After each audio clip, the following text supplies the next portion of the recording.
The EU summit tomorrow and Friday is being billed as one of the most crucial in the EU's history. Europe is desperate to avoid a rerun of the 2007-2008 credit crunch.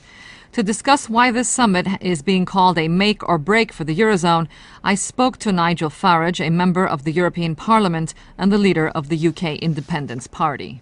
Well, funnily enough, this is the 8th summit this year at which we've been told the summit is to save the euro and it's make or break. So I think we should be a little bit cautious about that. We heard 6 weeks to save the euro and that's expired, 10 days to save the euro and that expires this Friday. So take that with a pinch of salt. However, what is without doubt is that the world global markets increasingly are losing confidence in the ability not just of Greece and Portugal and Ireland to service their debts, but also of much bigger economies such as Spain and Italy too. So I'm not for a moment saying that things aren't serious, but I don't necessarily think things have to be resolved this weekend. Now, how does this new Franco-German proposal for the Eurozone affect the possibility of a second bailout plan for Greece as agreed on October the 26th?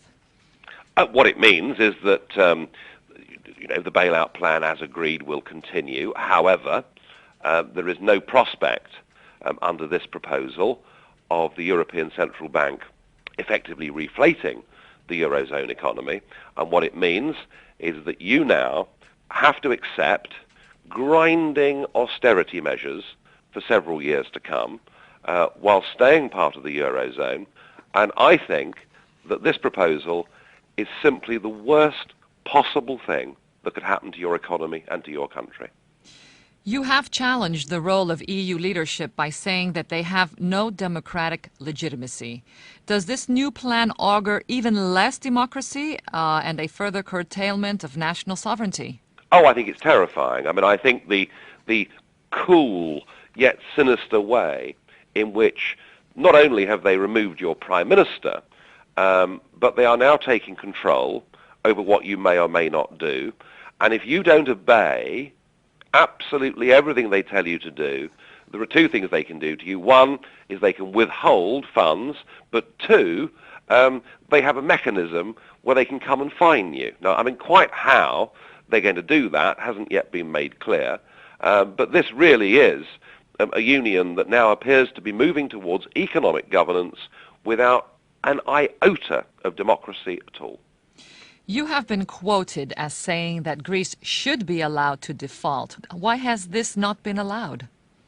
Because, and I asked Angela Merkel this question personally, because she said if Greece leaves the Eurozone, that will start to ask questions about the other countries too. And so what would happen, or what they fear would happen, is that their grand political project, which is to build a United States of Europe, would begin to founder.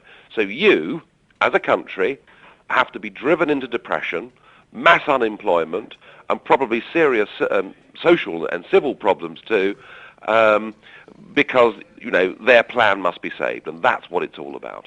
How would a default benefit the Greek nation? Look, in the short term, all defaults are unpleasant. They're unpleasant for the people that have lent money to Greece because they're going to have to take losses. They are difficult because in terms of future creditworthiness and everything else, it may be a long time before you can borrow money again. And it may well be that the first few weeks or months would be difficult. But, what you would have is a substantial devaluation. If you return to the drachma, you would become competitive again. You would attract, we'd all come on holiday to Greece. We wouldn't go to Turkey anymore or anywhere else because you would suddenly be tremendous value for money. And I'm not for a moment suggesting that Greece doesn't need to get its house in order and that it doesn't need austerity cuts. It does, but it needs the compensation of a devalued currency. And if you look at Iceland 3 years ago defaulted. Its currency collapsed. In the short term, its interest rates went up, but 3 years on, we now see the Icelandic economy having stabilized and getting back to growth.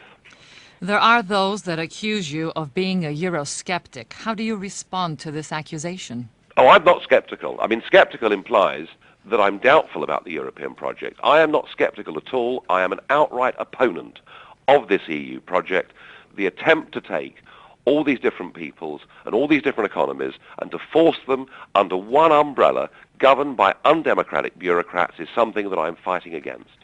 How would you and your party like to see the future of Europe? I'd like to see a Europe of independent, sovereign nation states cooperating together, trading together, being friends and good neighbours together, but not being governed by Herman Van Rompuy and Mr. Barroso.